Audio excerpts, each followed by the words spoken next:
North Hyderabad నిజంగానే grow అవుతుందా? కోంపల్లికి అంత దమ్ముందా?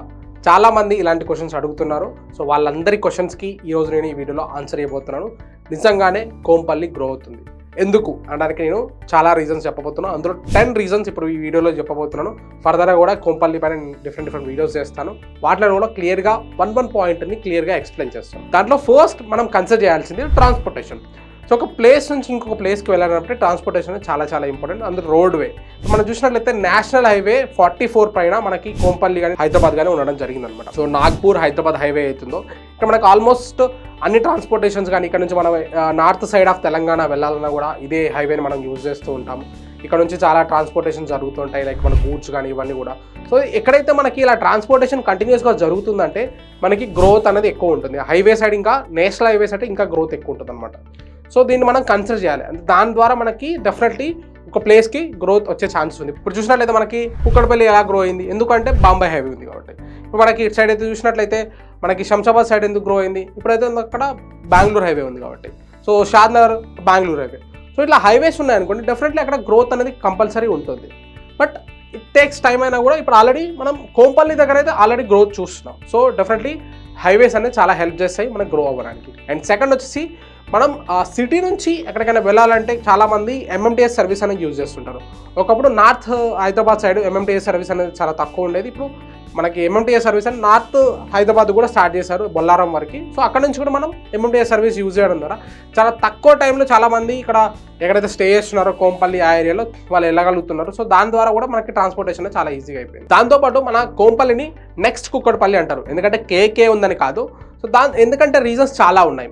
ఇప్పుడు మనకి ఒకప్పుడు అయితే కుక్కడపల్లి ఎంతైతే దూరంగా ఉండేదో, ఎక్కడైతే ప్లేస్ ఎంతైతే ఉండేదో అక్కడ మనకి కోంపల్లి కూడా ఇప్పుడు అంతే సిటీకి అంతే దూరంగా ఉండి అంతే ప్లేస్ కూడా మనకు అవైలబుల్ ఉంది, ఎందుకంటే డెవలప్మెంట్స్కి. ఇప్పుడు కుక్కడపల్లిలో స్పేస్ అనేది లేకుండా వెళ్ళిపోయింది. కుక్కడపల్లి స్ప్రెడ్ అవుతూ బాచుపల్లి అలా వెళ్ళిపోయింది.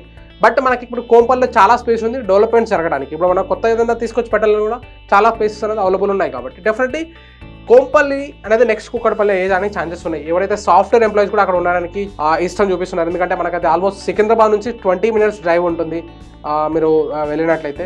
అంటే మీరు ఇప్పుడు ఒకవేళ కోంపల్లి నుంచి హైటెక్ సిటీ వెళ్ళాలన్నా కూడా ఆల్మోస్ట్ 20 minutes డ్రైవ్లో మీరు వెళ్ళిపోవచ్చు త్రూ ఓవరాల్ వెళ్తే. సో చాలా తక్కువ ఉండడం వల్ల చాలామంది ఏంటంటే అక్కడ ఇన్వెస్ట్ చేయడానికి, అక్కడ స్టే చేయడానికి కూడా ఇష్టపడుతున్నారు. అందుకే మనం చెప్పుకోవచ్చు కోంపల్లి అనేది నెక్స్ట్ కుక్కడపల్లి అవ్వడానికి చాలా రీజన్స్ ఉన్నాయి, మనకు కనబడుతున్నాయి కూడా. సో అట్లా డెవలప్మెంట్స్ కూడా ఆల్మోస్ట్ 2 years కిందనే అన్నారన్నమాట. ఇప్పుడు రీజన్ అవుతున్నాయి, చాలా వెంచర్స్ కూడా స్టార్ట్ అయ్యాయి, అక్కడ చాలా మంది స్టే కూడా చేస్తున్నారు. అండ్ ఇంకోటి ఏంటంటే మనకు ఒకవేళ మనం ఒక 2 BHK అనేది మనం కుక్కడపల్లిలో కొనాలనుకో, కుక్కడపల్లి ఏరియాలో కొనాలనుకుంటే మినిమం 60 lakhs నుంచి అది స్టార్ట్ అవుతుంది. అదే మనం కోంపల్లి ఏరియాలో కొనాలనుకుంటే అది 50 lakhs నుంచి స్టార్ట్ అవుతుంది. సేమ్ ఎమ్యూనిటీస్ అండ్ సేమ్ స్పేస్తో కూర్చున్నది. సో చూసినట్లయితే అక్కడ మనకి కాస్ట్ కూడా చాలా తక్కువగా ఉంటుంది. అయితే చాలా మంది అక్కడ జనాలు స్టే చేయడానికి ఇష్టపడుతున్నారు. ఇప్పుడు మీరు అనొచ్చు, ఇప్పుడు మీరు సికింద్రాబాద్ నుంచి కోంపల్లికి వెళ్ళినా కూడా చాలా టైం అనేది పడుతుంది, ఎందుకంటే లైక్ అక్కడ ట్రాఫిక్ జామ్ ఉందని, అండ్ దాంతోపాటు రోడ్లు గుంతలుగా ఉన్నాయని, రోడ్డు చిన్నగా ఉందని చెప్పేసి చాలామంది అంటుంటారు. సో దీనికి చాలా రీజన్స్ ఉన్నాయి. ఇప్పుడు మనం కుక్కడపల్లి ఒకటైతే 15 years బ్యాక్ డెవలపింగ్ స్టేజ్లో ఉందో అప్పుడు మనం వెళ్ళాలనుకున్న సేమ్ టైం పట్టేది. బట్ ఇప్పుడు కుక్కడపల్లికి మంచి హైవే వచ్చేసింది, దాంతోపాటు మెట్రో కూడా వచ్చేసింది, మధ్య ఫ్లైఓవర్స్ కూడా వచ్చేసినాయి. సో ఇట్లా దీనివల్ల కుక్కడపల్లి చాలా డెవలప్ అయింది. మనం కుక్కడపల్లి వెళ్ళాలంటే ఇప్పుడు మనం అరౌండ్ మనం పంజాగుట్ట నుంచి స్టార్ట్ అయ్యామనుకో, మెట్రో నుంచి ఒక 15 minutesలో వెళ్ళిపోవచ్చు. అండ్ మనం రోడ్వే తీసుకున్నాం అనుకోండి 20-25 minutesలో మనం వెళ్ళిపోవచ్చు, ఎందుకంటే మంచి రోడ్స్ వచ్చాయి కాబట్టి, మంచి ఫ్లైఓవర్స్ కూడా మధ్యలో వచ్చాయి కాబట్టి. అండ్ అలాగే ఇప్పుడు మనకి సికింద్రాబాద్ ప్యారడైజ్ నుంచి 2 ఫ్లైఓవర్స్ నార్త్ హైదరాబాద్కి స్టార్ట్ చేయబోతున్నారు. ఒకటి ప్యారడైజ్ జంక్షన్ నుంచి ఓఆర్ఆర్ జంక్షన్ కళ్ళకోయ వరకు, అండ్ సెకండ్ వచ్చేసి ప్యారడైజ్ జంక్షన్ జిమ్ఖానా గ్రౌండ్స్ నుంచి outer ring road like Shamirpet junction వరకు వేయబోతున్నారు అనమాట. సో ఈ 2 ఫ్లైఓవర్స్ కూడా ఎక్స్ప్రెస్ హైవేస్ అనమాట. ఇది డబుల్ డెక్కర్ ఎక్స్ప్రెస్ హైవేగా స్టార్ట్ చేయబోతున్నారు. ఆల్మోస్ట్ మన బీఆర్ఎస్ గవర్నమెంట్ ఉన్నప్పుడు ఇవన్నీ అనౌన్స్ చేయడం జరిగింది. ఆల్రెడీ మన ఎవరైతే రేవంత్ రెడ్డి గారు సీఎం వచ్చిన తర్వాత మార్చ్లో కూడా ఆయన దానికి స్టోన్ కూడా వేయడం జరిగింది, ఇవి స్టార్ట్ కాబోతున్నాయి. సో దీని బడ్జెట్ కూడా 9,000 crores అనేది ఎస్టిమేషన్ అనేది చేశారు. ఇది ఇంకా 9,000 crores అనేది ల్యాండ్ అక్విజిషన్ కాస్ట్ కాకుండా. సో దీంట్లో మనకి ఆల్మోస్ట్ వాళ్ళు చెప్పారు 50 acres అనేది లైక్ ఆర్మీ ల్యాండ్స్ కూడా వాళ్ళు తీసుకోవాలని చెప్పేసి ఆల్రెడీ పర్మిషన్స్ కూడా దానికి వచ్చాయి. ఇది కంప్లీట్గా వర్క్ అనేది స్టార్ట్ కాబోతుంది. సో ఇది కనుక మనకు వర్క్ స్టార్ట్ అయింది అనుకోండి, మనం ఆల్మోస్ట్ 15-20 minutesలోనే ఇంకా తక్కువలోనే మనం కోంపల్లి అండ్ ఓఆర్ఆర్ వరకు కూడా వెళ్ళవచ్చు. సో మనకి చాలా ఈజీగా అవ్వబోతుంది అన్నమాట. మెట్రో కూడా స్టార్ట్ అయింది అనుకోండి. ఈ డబల్ డెక్కర్ ఎక్స్ప్రెస్ హైవే కూడా పైన మనకు మెట్రో ఉంటుంది, ఇక్కడ మనకి ఇమేజ్లు చూపిస్తున్నాం, పైన మనకు మెట్రో ఉంటుంది, కింద మనకి రోడ్వే అని ఉంటుంది అనమాట. సో ఇలా వెళ్ళడం వల్ల ఏంటంటే మనకు చాలా ఈజీ అవుతుంది, ఖర్చు కూడా చాలా తగ్గుతుంది ఇది గవర్నమెంట్ కూడా. సో దాని ద్వారా మనకి ట్రాన్స్పోర్టేషన్ కూడా చాలా ఈజీ అవుతుంది. సో మీరు ఒకవేళ ఈ సైడ్ నుంచి మీరు నిజామాబాద్ కానీ అటు సైడ్ వెళ్ళాలనుకుంటే చాలా ఈజీ కూడా అయ్యే ఛాన్స్ ఉంది. సో దీని ద్వారా మనకి ఏంటంటే డెవలప్మెంట్స్ కూడా ఈజీ అయితే జనాలు కూడా వెళ్ళడానికి రావడానికి కూడా ఈజీ ఉంటుంది. అండ్ నెక్స్ట్ వచ్చేసి Kandlakoya IT park. So Kandlakoya IT park అనేది ఆల్మోస్ట్ 2 years బ్యాక్ అనౌన్స్ అవ్వడం జరిగింది. అది ఆల్మోస్ట్ వర్క్ కూడా స్టార్ట్ అయ్యి. సో ఇక్కడ మనకి ఈ ఐటీ పార్క్ స్టార్ట్ అయ్యేది ఏంటంటే ఇక్కడ చాలా ఐటీ జాబ్స్ కూడా వచ్చేది ఉంటుంది. చాలామంది ఎవరైతే ఇప్పుడు లైక్ హైటెక్ సిటీ వెళ్ళి వర్క్ చేస్తున్నారు వాళ్ళందరూ కూడా ఇక్కడ కొన్ని కంపెనీస్ ఇక్కడ షిఫ్ట్ అయితే ఇక్కడ ఉన్న వాళ్ళు కూడా వర్క్ చేసుకుంటారు, హైటెక్ సిటీ వాళ్ళు కూడా ఇక్కడ ఉండడానికి ఇష్టపడతారు. సో దాని ద్వారా ఏంటంటే ఇక్కడ మనకి ఈకో సిస్టమ్ కూడా డెవలప్ అవుతుంది, దాని ద్వారా మనకి రియల్ ఎస్టేట్ కూడా గ్రో అవుతుంది. అండ్ మన ల్యాండ్ ప్రైసెస్ కూడా అక్కడ ఇంక్రీజ్ అయ్యే చాలా ఇంక్రీజ్ అయ్యే ఛాన్సెస్ ఉన్నాయి. అండ్ దాంతోపాటు అక్కడ కమర్షియల్ ప్రాజెక్ట్స్ కూడా ఇంకా రాబోతుంటాయి. ఎందుకంటే ఇవన్నీ ఇప్పుడు మన కండ్లకోయ ఐటీ పార్క్ వచ్చింది అనుకోండి, చాలామంది ఎంప్లాయీస్ అక్కడ వస్తారు, వాళ్ళ ఫ్యామిలీస్. దాని తర్వాత కమర్షియల్ వెంచర్స్ కూడా స్టార్ట్ అవుతాయి.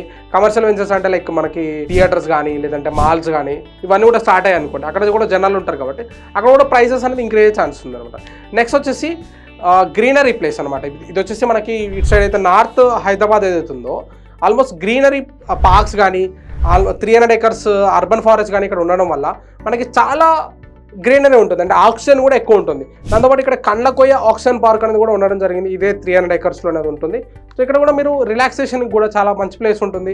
4 sides ఆఫ్ హైదరాబాద్ మనం కంపేర్ చేస్తే నార్త్ హైదరాబాద్ అనేది చాలా గ్రీనరీ ప్లేస్. ఎందుకంటే అక్కడ మనకి ఆల్మోస్ట్ ఫారెస్ట్ అర్బన్ ఫారెస్ట్ అనేది 300 acres వదిలిపెట్టడం జరిగింది. దాంతోపాటు ఏంటంటే అక్కడ చాలా ఓపెన్ స్పేస్ అనేది ఉండడం, HMDA రిస్ట్రిక్ట్ చేయడం ద్వారా మనకి అక్కడ గ్రీనరీ స్పేస్ అనేది ఎక్కువ ఆక్సిజన్ ప్లేస్ అనేది ఉండడం జరుగుతుంది. అందుకే చాలామంది జనాలు కూడా డిఫరెంట్ రీజన్స్తో కంపేర్ చేస్తే అక్కడ ఉండడానికి ఎక్కువ ఇష్టపడుతున్నారు, ఎందుకంటే అక్కడ గ్రీనరీ అనేది ఎక్కువ ఉంటుంది కాబట్టి. దాంతోపాటు ఏంటంటే ఇక్కడ మనకి ఇవన్నీ ఉన్నాయి అని అక్కడ మనకు కాలేజెస్ లేవా అనుకోకుండా చాలామంది సోషల్ ఇన్ఫ్రా కూడా చాలా బాగుంటుంది. అక్కడ రిసార్ట్స్ కూడా ఉంటాయి దాని చుట్టుపక్కల, మనం ఒకవేళ రిఫ్రెష్ అవ్వాలనుకున్నా, రీక్రియేషన్ అవ్వాలనుకున్నా కూడా. అండ్ దాంతోపాటు కాలేజ్ మల్లారెడ్డి కాలేజ్ కానీ CMR కాలేజ్ కానీ ఇవన్నీ కాలేజెస్ కూడా మనకు నార్త్ హైదరాబాద్లో ఉండడం జరుగుతుంది. సో అక్కడ మీకు వెళ్ళడానికి కూడా ఈజీగా ఉంటుంది. అక్కడ మీరు ఒకవేళ ఫ్యూచర్లో మీరు అక్కడ సెటిల్ అయ్యారనుకోండి, అంటే లైక్ ఇప్పుడు మీరు 25-30 years ఏజ్ ఉంది, మీరు ఒక ఇల్లు అనుకోండి అక్కడ సెటిల్ అయ్యారనుకోండి, మీ పిల్లలు వాళ్ళు నియర్ బై కాలేజెస్లో కూడా వెళ్ళొచ్చు. అక్కడ మీరు రీక్రియేషన్స్ కూడా మీరు చూసుకోవచ్చు. స్కూల్స్ కూడా టాప్ స్కూల్స్ ఉన్నాయి అక్కడ, బేసిక్ స్కూల్స్ నుంచి టాప్ స్కూల్స్ వరకు కూడా ఉన్నాయి. సో ఇవన్నీ మీకు అవైలబుల్. సోషల్ ఇన్ఫ్రా కూడా అక్కడ చాలా బాగుందన్నమాట. సో ఇప్పుడు మీకు ఒక క్లారిటీ వచ్చింది అనుకుంటున్నాను, ఏదైతే కోంపల్లి సైడ్ అంటే నార్త్ హైదరాబాద్ మనం ఎందుకు ఇన్వెస్ట్ చేయాలి, సో ఎందుకు అది గ్రో అవుతుందా లేదా అని చెప్పేసి. సో మీకైతే చాలా క్లారిటీ వచ్చింది అనుకుంటున్నాను. మేమైతే చాలా రీసెర్చ్ చేసి ఈ వీడియో అనేది చేసాము. సో మీకు ఒకవేళ ఈ వీడియో నచ్చినట్లయితే డెఫినెట్లీ లైక్ చేయండి. దీని ద్వారా మా వీడియో కూడా బూస్ట్ అవుతుంది, చాలా మందికి రీచ్ అవుతుంది. దాంతోపాటు మీరు రియల్ ఎస్టేట్ రిలేటెడ్ ఇంకా ఇలాంటి ఇన్ఫర్మేషన్స్ తెలుసుకోవాలనుకుంటే ఒక టెలిగ్రామ్ ఛానల్ ఉంది, యూనిక్ ఇన్వెస్టర్ హబ్ అని చెప్పేసి, దాన్ని కూడా మీరు సబ్స్క్రైబ్ చేయొచ్చు. లింక్ అనేది మీకు డిస్క్రిప్షన్లో ఉంటుంది, కామెంట్ బాక్స్లో ఉంటుంది, యూట్యూబ్ ఛానల్లో అయితే బయోలో ఉంటుంది, ఇన్స్టాగ్రామ్లో కూడా బయోలో ఉంటుంది. మీరు సబ్స్క్రైబ్ చేసుకోండి. డెఫినెట్లీ మీకు అక్కడ ఇంకా ఇలాంటి వీడియోసే కాకుండా మీకు trending informations real estate related మీకు ఎక్కడ ఇన్వెస్ట్ చేస్తే బాగుంటుందని చెప్పేసి ఇన్వెస్ట్మెంట్స్ ఆపర్చునిటీస్ కూడా మీకు అక్కడ ప్రొవైడ్ చేయడం జరుగుతుంది. సో మీరు తప్పకుండా సబ్స్క్రైబ్ చేసుకోండి. Thank you so much. ఇలాంటి మరెన్నో వీడియోస్తో మళ్ళీ కలుద్దాం. బాయ్.